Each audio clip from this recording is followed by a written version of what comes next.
কুয়াকাটায় সুস্থ বিনোদনের জন্য এমন একটি জায়গার খুবই দরকার ছিল। কুয়াকাটায় প্রথমবারের মতো যাত্রা শুরু করলো ফানল্যান্ড নামে একটি পার্ক।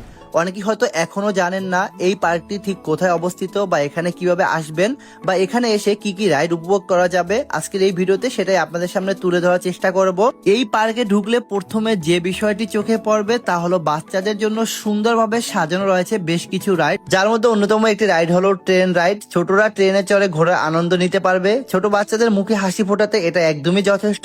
এর পাশাপাশি রয়েছে দোলনায় বসে দোল খাওয়ার ব্যবস্থা, যেখানে প্রাপ্তবয়স্করাও স্বাচ্ছন্দ্যে বসতে পারবেন। যেসব বাচ্চারা একটু বেশি দুষ্টু প্রকৃতির বা বেশি নড়াচড়া করতে পছন্দ করে সেসব বাচ্চাদের জন্য রয়েছে জাম্পিং করার সুযোগ। ঘোড়ার পিঠে চড়ে বাচ্চাদের দোল খাওয়ার মতো রাইডের ব্যবস্থা এখানে রয়েছে, যেখানে আসলে বাচ্চারা অনেক বেশি আনন্দ পাবে। সব মিলিয়ে পরিবার নিয়ে সময় কাটানোর জন্য কুয়াকাটা এটি হতে পারে একটি সুন্দর নতুন স্পট। কুয়াকাটার এরকম ব্যতিক্রম একটি নতুন উদ্যোগ, যেটা কিনা বাচ্চাদের সুস্থ বিনোদনের জন্য খুবই দরকার ছিল। এমন একটি উদ্যোগ নেওয়ার জন্য কর্তৃপক্ষকে অনেক বেশি ধন্যবাদ জানাই। এবার আসি এই পার্কের লোকেশন ঠিক কোথায়। কুয়াকাটা পৌর ভবনের বিপরীত পাশে রাস্তা হতে মাত্র 300 গজ ভিতরে কুয়াকাটা 0 পয়েন্ট থেকে 10 টাকা অটো ভাড়া বা ভ্যান ভাড়া দিয়ে এখানে চলে আসতে পারবেন।